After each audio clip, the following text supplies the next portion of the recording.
Pay scale বাস্তবায়নের দাবিতে বাংলাদেশ সরকারি কর্মকর্তা কর্মচারী কল্যাণ সমিতি এই বিএনপি সরকার ক্ষমতায় আসার পর থেকে একটার পর একটা প্রোগ্রাম কর্মসূচি পালন করে যাচ্ছে। চট্টগ্রামে আমরা প্রতিনিধি সমাবেশ করেছি, কিশোরগঞ্জে করেছি, মানিকগঞ্জে করেছি, পটুয়াখালীতে করেছি, খুলনায় করেছি এবং আগামী 16ই মে জাতীয় প্রেস ক্লাবে প্রোগ্রাম।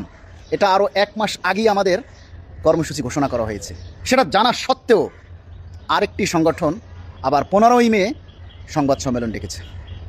তাহলে এর দ্বারা আপনারা কি বুঝবেন যে আমাদের মধ্যে ঐক্য নেই? সরকার তো এমনিই বুঝে যাবে যে আমাদের মধ্যে ঐক্য নেই। আপনার জন্য কি আর কোনো তারিখ ছিল না? আপনি 15 তারিখে সংবাদ সম্মেলন করবেন, আর 7ই জুন হলো বাজেট অধিবেশন শুরু। সংবাদ সম্মেলন করে তো আপনি কর্মসূচি ঘোষণা করবেন, তাই না? সেই কর্মসূচিটা কবে হবে? বাজেট ঘোষণা হওয়ার পরে। এখন কর্মচারীরা আমাদেরকে প্রশ্ন করছে যে ভাই, আসলে প্রোগ্রামটা কি 15 তারিখে নাকি 16 তারিখে? এখন এই প্রতিটা কর্মচারীদেরকে আমাদেরকে এই যে প্রশ্নের জবাবটা দিতে হচ্ছে, সেটা কেন? সুতরাং আপনারা এই কাজগুলি করে মানুষকে আর হাসিয়েন না, লোক লজ্জায় আর নিজেরা পড়েন না, আমাদেরকেও বিভ্রান্ত করেন না। আমরা সবাই চাই, আমাদের দাবি এক, লক্ষ্য এক। তাহলে আমাদের মধ্যে কেন এত হিংসা?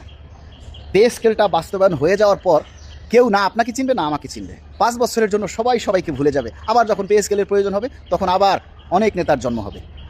সুতরাং এই যে একটা বিভ্রান্ত, এগুলি আপনারা কেউ কইরেন না।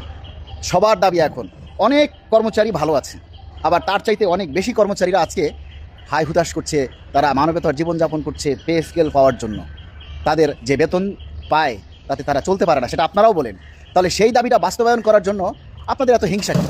এই যে আমরা কি পে স্কেলের বিরুদ্ধে কথা বলছি? আমরা কি চাচ্ছি যে পে স্কেল চাই না, পে স্কেল চাই না, আমরা কি এটা বলতেছি? তাহলে আপনারা আমাদের বিরুদ্ধে কেন? আপনিই নেতা, আমরা নেতা নই। আমাদের নেতা হওয়ার খায়েশও নাই। আপনি নেতা হন, আপনি স্টেজ দখল করে বক্তব্য দেন, কোনো সমস্যা নাই। কিন্তু আমরা যারা কর্মচারীরা দাবি বাস্তবায়নের জন্য 22 লক্ষ কর্মচারীদের, নিপীড়িত নির্যাতিত কর্মচারীদের অধিকার আদায়ের জন্য যারা কর্মসূচি করছি, আমাদের কর্মসূচিতে বাধা দিলে সবাই কিন্তু দাঁত ভাঙা জবাব দিবে।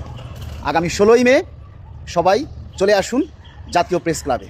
15 তারিখে আমাদের কোনো কর্মসূচি নেই। আমাদের কর্মসূচি হলো আগামী 16ই মে বিকেল 3টায় দ্রুত পে স্কেল বাস্তবায়নের ঘোষণা, গেজেট প্রকাশের দাবিতে আমরা মৌন মিছিল করব এবং কেন্দ্রীয় প্রতিনিধি সমাবেশ ও আলোচনা সভা অনুষ্ঠিত হবে। আপনারা সবাই সেখানে যোগ দিবেন, কিন্তু কেউ বিভ্রান্ত ছড়াবেন না। সাবধান, আপনারা যারা সমালোচনা করেন, যারা বিভিন্ন অপপ্রচার করেন, তাদের সমালোচনাকে পায়ে পিষ্টে আমরা কর্মকর্তা কর্মচারী কল্যাণ সমিতির সামনের দিকে এগিয়ে যাব। বর্তমান গভর্নমেন্ট ক্ষমতা গ্রহণ করার পর থেকে পেশাজীবী সংগঠন হিসেবে শুধু কর্মকর্তা কর্মচারী কল্যাণ সমিতিকেই সকাল বিকাল কর্মসূচি পালন করতে দেখেছে। কর্মকর্তা কর্মচারী কল্যাণ সমিতির নামটাই শুনেছে, আর কোনো সংগঠনের নাম শোনেনি, দেখেওনি। সুতরাং এখন বাস্তবায়নের সময় এসেছে, আর আপনারা বিভিন্ন কর্মসূচির নামে ক্রেডিট নেওয়ার চিন্তা করতেছেন। সকল ক্রেডিট আপনাদের। আমরা চাই শুধু পে স্কেলের গেজেট।